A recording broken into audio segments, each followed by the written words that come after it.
All right. So we'll get started now. Thank you everyone for being here. And then we have Dustin here from KLS here. He will be presenting on how food and housing insecurity fared in the 2026 Kansas Legislature. And then if you have any questions throughout, go ahead and put them in the chat. And then we'll also open up Q&A after the presentation. So I'll keep an eye on that. And I'll let you take it over, Dustin. Okay, sounds good. Good morning, everyone. Give me just a second to get all my presentation situated here. Turn off this presenter view that always pops up. All right. And I will share my screen.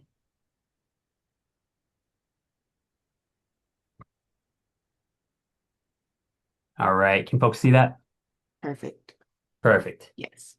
All right, cool. Well, hey, yeah, my name's Dustin. I am the Economic Security Policy Advisor at Kansas Action for Children. I work on both food and housing policy.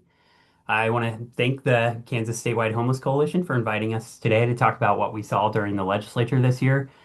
I was supposed to co-present with my friend and comrade Haley Kotler from Kansas Appleseed, but she had some unexpected life things come up this week. Life be life, and so you just get me today. But I'm excited to talk about both food and housing together because they're so closely linked, right? My background is in housing and homelessness. I work directly with unhoused people for about 3 years every day.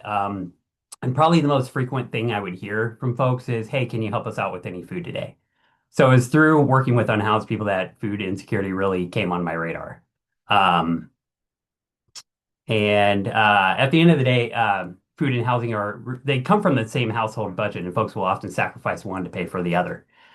One theme I want to note before we jump into specific legislation is that there was a notable tone shift from legislators this year. I would say the affordability crisis has become salient for a good portion of the legislature, and the rhetoric reflected that, as did many of the bills that were introduced. I know this legislative session may not have gone well for advocates in other issue areas. I want to fully acknowledge that it was sort of rough for a lot of folks, but for economic security in particular, there was something markedly different about the 2026 session in comparison to any other year that I can remember.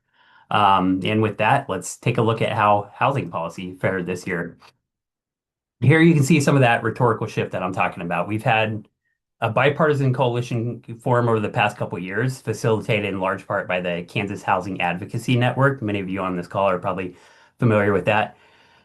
Republican Representatives Howell and Howerton have been pushing for renter protections for a couple of years now. This happened in part because they've gotten a lot of complaints about slumlords in the parts of Sedgwick County that they represent.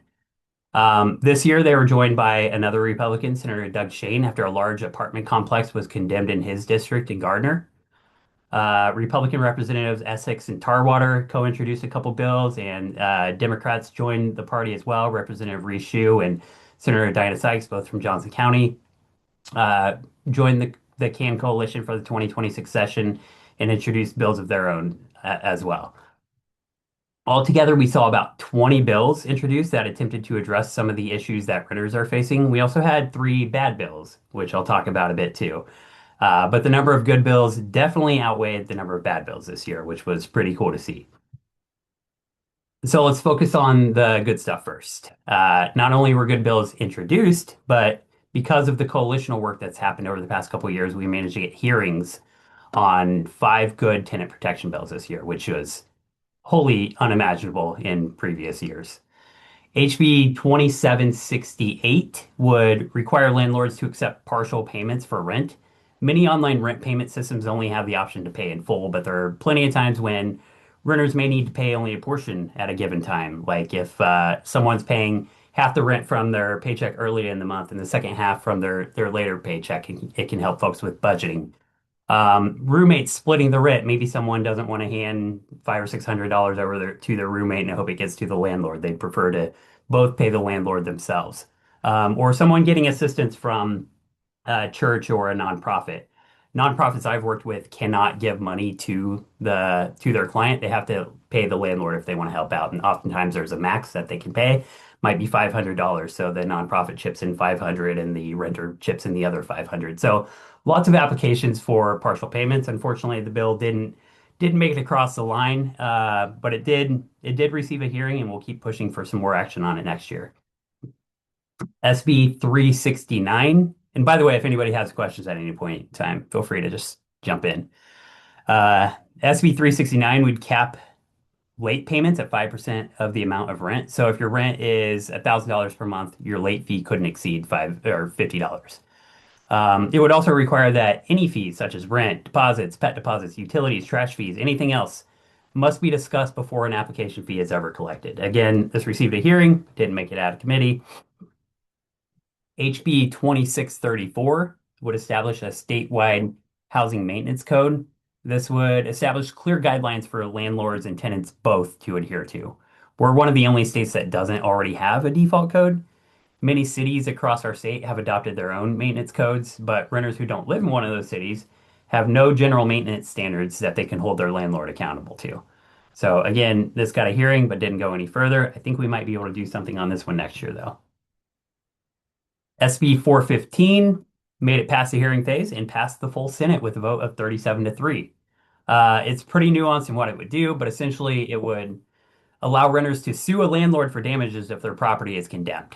I mentioned the property that was condemned in Gardner. Those folks had no recourse after they were out on the street. So yeah, it's currently not allowable to sue the landlord in Kansas. I suspect we'll see more progress on this one next year, though, especially with those high-profile apartment condemnations that have been happening. This made it out of the Senate very late in session. That's part of why it didn't make it through the House, but I think we can do something on it next year. And then HB 2357 also made it past the hearing phase. In fact, it passed the full legislature and it was signed into law by the governor. This is very cool and very exciting. It's so cool and so exciting that it deserves its own slide. Okay, so currently in Kansas, if someone gets evicted, that eviction stays on their record for the rest of their life. And that makes it very difficult for them to find a place to live, as landlords will often screen out anyone with an eviction on their record. This bill, which takes effect July 1st, will allow renters who get evicted to expunge that eviction off their record after 3 years. They must have fully paid off any money that they owed to the landlord in order to be eligible, but there's no fee to actually file for the expungement.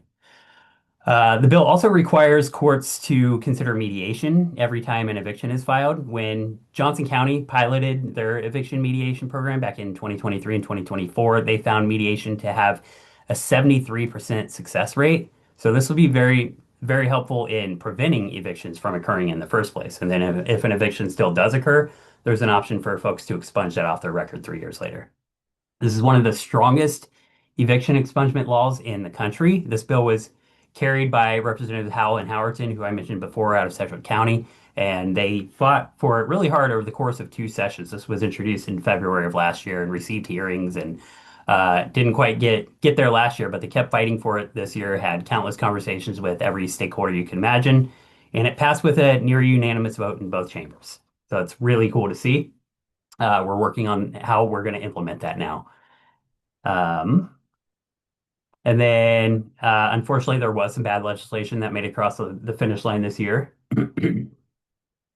SB 391 prohibits cities and counties from enacting certain tenant protection ordinances.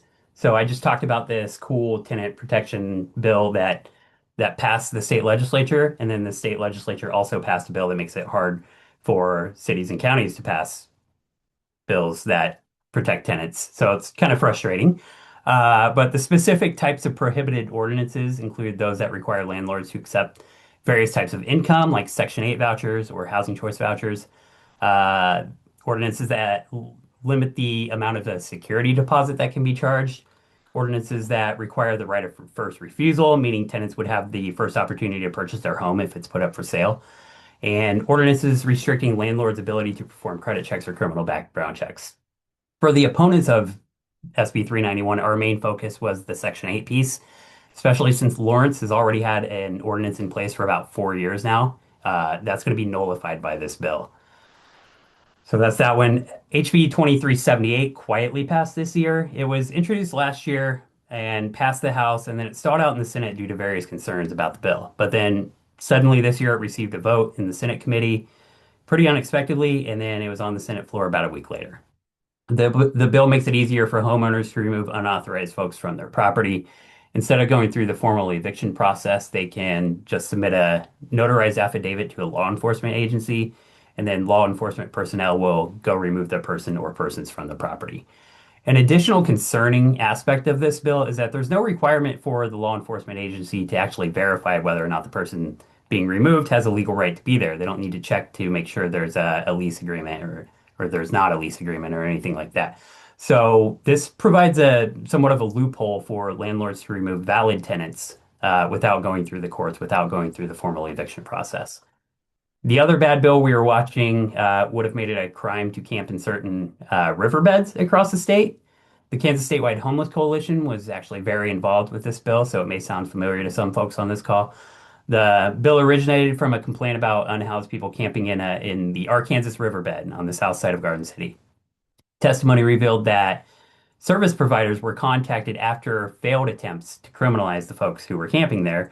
And then once service providers got involved, they were able to get every single person housed. So this is really solid evidence that housing first is a better solution to homelessness than criminalization. They received around 80 pieces of testimony on this one, which was really amazing. A coalition came together between housing advocates as well as outdoor enthusiasts who commonly use rivers for camping and sport. So it was really cool to watch that coalition come together. All in all, this year was a pretty mixed bag on housing policy. A couple bad bills passed, but a great bill also passed. And I think the momentum is definitely there. It's trending in the right direction. Again, we saw rhetoric this year. We saw hearings on bills that we wouldn't have seen in past years. So we're going to keep working in the off season and see if we can find more successes in 2027. And then on food policy, much like housing, we actually saw the rhetoric start to shift this year. But with food, the shift really occurred during session rather than kind of going into it. We actually had someone who introduced a bill that would have made it harder to get school meals. And then by the end of the session, that same person was pushing bills that would expand school lunches to more kids. So it was pretty fascinating to watch, pretty neat. But some bad bills did pass. There was also some pretty significant fallout from HR 1, which is also known as the Big Beautiful Bill that I'll get into. So again, I'll focus on the good things first. We were able to get a bill passed that will expand free meals to more kids. The community eligibility provision is a federal policy that allows schools with high concentrations of kids on free meals to provide free meals to every student in that school or in that district. Most schools don't participate in this program because of the complexities in how the federal government reimburses schools. What this bill would do is it would just require schools that meet a certain threshold of students on free lunches to take a deep dive into the community eligibility provision and figure out if it would be financially feasible for their district. Um, this isn't a silver bullet to solving hunger, but we do think it'll get free meals to some more Kansas kids. And we've seen other states implement this exact provision as a stepping stone to get universal free meals. And when I say universal free meals, that is something that in the past for me it was like, yeah, that's never going to happen in Kansas. But right now, that actually doesn't feel impossible based on how things went this year. Um, okay, now for summer EBT. Summer EBT is a program that people might not know about. It's the newest food security program. It was born out of the pandemic and it provides $120 per student to help them afford food over the summer months when they're not getting those meals at school. So pretty cool program. The income qualifications are the same as they are for SNAP and the same as they are for free meals. So if you qualify for one of those programs, you automatically qualify for summer EBT as well. Same for Medicaid. If you qualify for Medicaid, you qualify for summer EBT. Except in Kansas, KDHE, KDHE, the Department of Health and Environment, administers Medicaid, and then DCF, the Department of Children and Families, administers summer EBT. They're two different agencies, and their systems don't talk, which means there are about 60,000 students on Medicaid that are not receiving summer EBT because those systems aren't talking, and DCF isn't getting the data from KDHE. So we tacked on an amendment to a bill to try to fix that problem.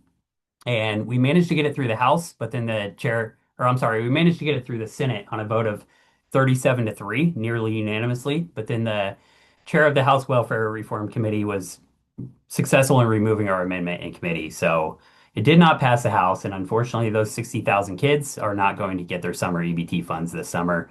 And Kansas will lose out on $7 billion. So yeah, we had some progress on that, but ultimately it ended pretty frustratingly. And then I briefly mentioned HR 1 a couple minutes ago. I want to touch on that a bit more. This federal legislation that President Trump signed into law last July 4th cut $187 billion from SNAP nationwide. And we're seeing some of those cuts locally here in Kansas. Since the passage of the bill, 20,000 Kansans, that's 10% of our total SNAP population, have lost their SNAP benefits. We don't have any official data as to who or why, but we're assuming most of the losses are in the populations that were targeted by the bill. We think probably 2 or 3,000 of those folks are likely refugees and asylees who are no longer eligible for SNAP because of HR 1. And then the remainder of that population is probably likely older adults aged 60 to 64, and then parents who have children aged 14 through 17. Those are the populations who are newly subject to work requirements under HR 1. So chances are these are the populations who have lost their food assistance. I've been watching this number every month and it keeps going up. It was 10,000 when I first looked at it, and then it was 14,000, then 17,000 the next month, and now it's 20,000. So I do expect that number to continue to climb. And every single one of these families are going to have less food now because of this. Um, some folks in the legislature seem to think that that was a good thing, and they introduced SB 363 to codify those work requirements into Kansas state law. But SB 363 actually went much farther than HR 1. It introduced quarterly Medicaid redeterminations instead of annual redeterminations, which is what we have right now. This would have undoubtedly kicked a lot of vulnerable Kansans off Medicaid. They would have lost their access to healthcare. And this bill also prohibited the use of self-attestation for SNAP, but also for Medicaid, TANF, and child care subsidy. So historically for SNAP, there were areas where people applying for SNAP didn't have to provide paperwork to prove what they were saying.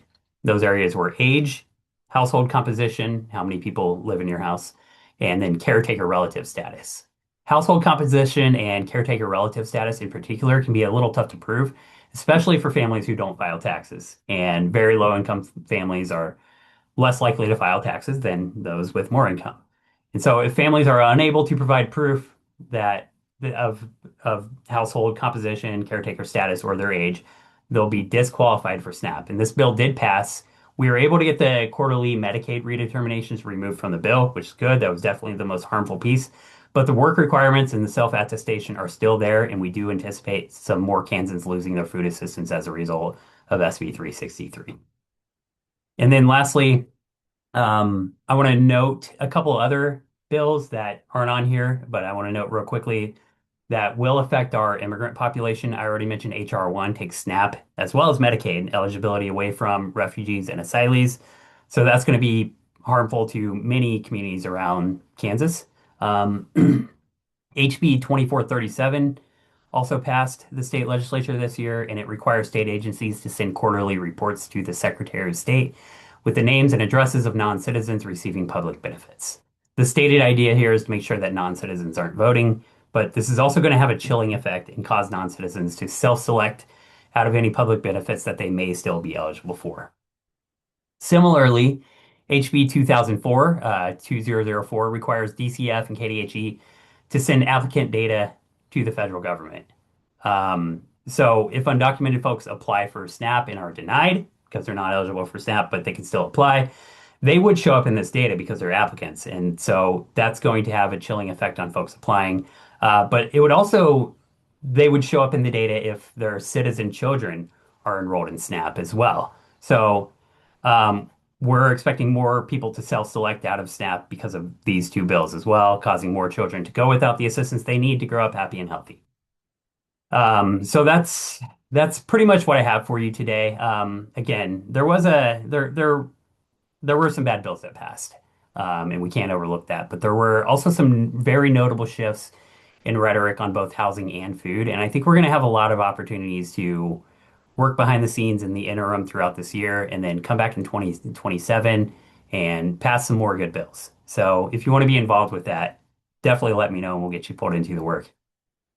And with that, I'll be happy to stand for questions at the appropriate time. Thank you so much, Dustin. That was awesome. Yeah, we can open up Q&A if anyone wants to come off mute, put it in the chat. Totally feel free.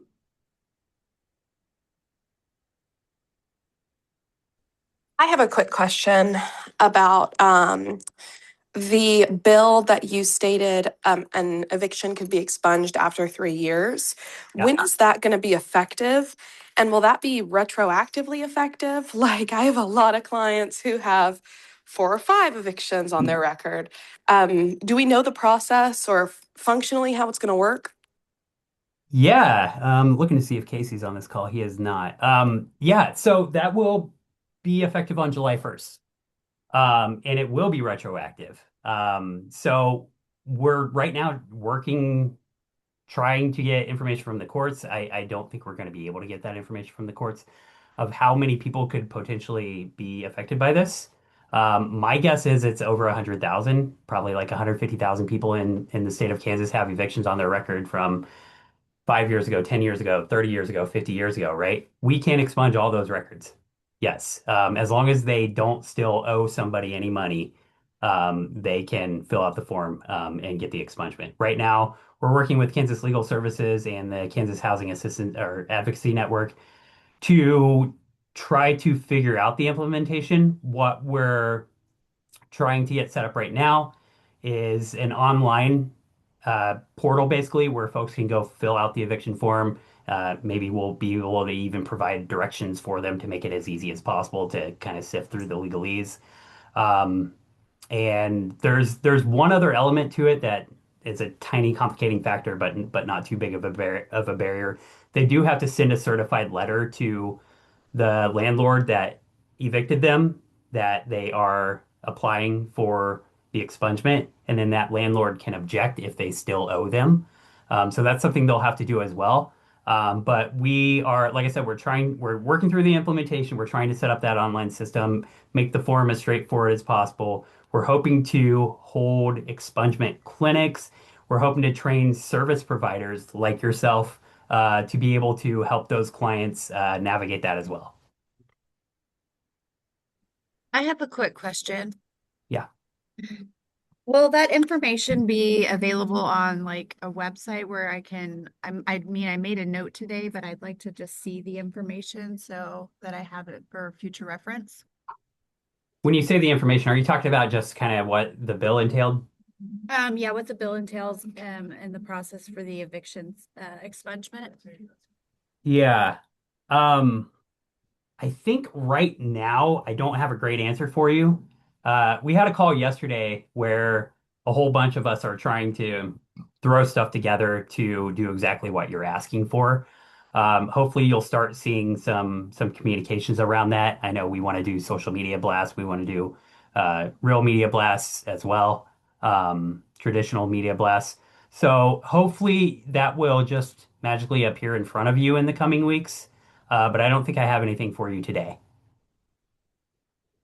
Okay, thank you. Yeah. I'm also gonna put in our listserv. You can sign up for CAN if you haven't already. Kansas Housing Advocacy, they've been following the expungement legislature, so I will go ahead and put that there. And I know they just met yesterday, but they will have a couple of more meetings throughout the next couple of months until it gets enacted too. That might be helpful.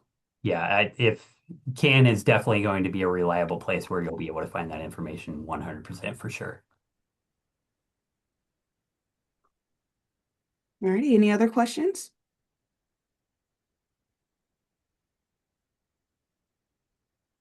All right. Thank you so much, Dustin, again for being here. That was again a very informational and valuable presentation. We'll get the recording up on our website shortly, normally within a week. And then if you want to just check there, revisit some of the content within the presentation or anything else and share it with your colleagues, totally feel free to do so. You can find all of the past KLS webinars there. But again, thank you so much, Dustin, for being here. And I Yeah, just thanks wanted for to, having me. yeah, awesome. And if you need anything, just feel free to reach out. Thank you all.